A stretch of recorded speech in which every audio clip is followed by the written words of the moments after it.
This is a bootleg Transformer, and this is an official Transformer. Both are versions of Lio Convoy from Power Rangers Lost Galaxy. Hasbro, please do a Power Rangers Transformers crossover. Anyways, we'll be comparing the two, like a smasher pack. This version of Lio Convoy, being released as Leo Prime, is a Voyager class figure that I think looks really amazing. It does have a few minor problems here and there. I do feel like the animal parts are kind of bulky and get in the way of the figure sometimes, but I mean, they need to be there, so what can you do? The color scheme on this is very vibrant. It's very in your face, and I love that about it. The red and white really do just pop out. This figure feels really solid in hand. Holding it next to another Voyager class figure, this one definitely feels heavier and sturdier. This part of the mane can be adjusted to your liking. I like to keep it up a little bit so that way it doesn't interfere with the articulation of the arms. I love the look of the head sculpt. It's got a nice blue and silver to it. He has his nice yellow eyes. You can see a tiny bit of the detail on the figure. The color of silver and the blue looks great, and this is just like a really great stylized version of an Optimus Prime head sculpt. I know he's not actually Optimus Prime, but he does look a lot like him. On the right side of his shoulder, you have his lion head, which doesn't look the best. POV of me looking at you after you telling me you like Kiss players. Zordon's not happy about this one. Down over here to the chest area, you have the Maxima logo. Some mechanical detail going on there. You can open this chest piece up. It's just a little difficult to do, but once you do open it up, you can see some detail inside the panel, and you even have his Energon matrix. The Maxima logo looks nice with the silver and the circle around it. The abdomen area also looking really nice. They really went all out on that crotch piece. It's a nice metallic gray with that blue piece right at the center of the crotch. Nice cock.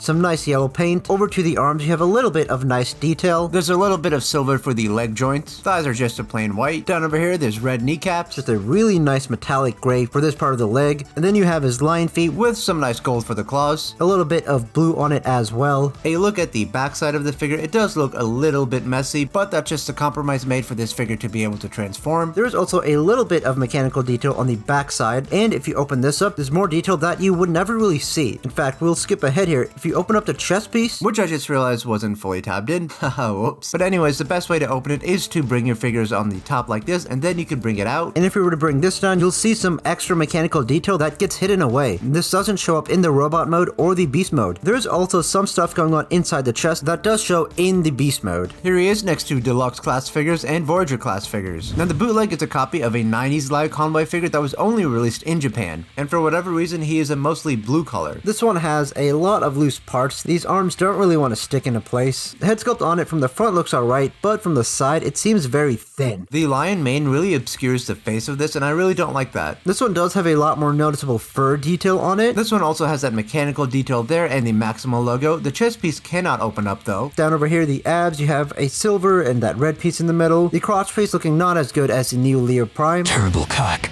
And then nothing too much going on with the legs. The colors on this one make it look a lot more bootleggy, especially the lion face with the blue mane and the gold bits of paint. And here's a comparison of the two figures. Now back to Leo Prime. Now articulation on this figure is fairly basic. The head is a bit limited. You can move it down a little bit, mostly for the transformation. There is a full 360 rotation for the head. You can tilt the head side to side just a little bit. These lion bits can move back, and these can spin a full 360. But like I said earlier, some of the lion mode pieces do get in the way of the figure. There's also bicep movement, a 90-degree elbow bend, unfortunately no hand movement. You do get a full 360 waist rotation. You can bring these legs out to the side, and then you can bring them forward. You do have a knee bend. The knees do have a double hinge, but that is for the beast mode instead of the robot mode. The legs can go back, rotation at the thighs, and rotation at the feet, as well as an inside pivot. He does come with 4 blasters, and they do look different. They are both meant to tap into the figure, but he can hold these ones, and it is meant to be put at the top here as well. You can also bring his beast mode legs out and then bring out these claws. Another thing you can do is untap these and plug in the blasters. For the bootleg, the head cannot move at all. The lion head can rotate, but it doesn't have that spinning action the original one had. Can't really get the arms to go all the way around because of the lion kibble. This part of the arm can rotate, and there is a pretty good elbow bend. The hands can really only move up and down. 360 waist rotation. The legs can be brought out to the side. They can be brought forward. This one has double hinge joints for the knees. The feet can move back and forth, and then this should be out, and this should be the other way. Some of the pieces on this figure are a bit loose. The feet can rotate all the way around. This one also has claws that you can bring out on both sides. The original figure did come with some accessories, but this doesn't come with those. You can see under the mane that there's some slots for where accessories should go. It does come with an axe that he can't even hold, and a sword that's too small for the grip. It does have a really cool glow under UV though. If you do want to see the box art for Leo Prime, some really badass artwork on the side over here, some more artwork on the other side, and oh, what's that? Legacy Armada Optimus? Have you you seen the leaks for that yet? And here's a quick look at the back.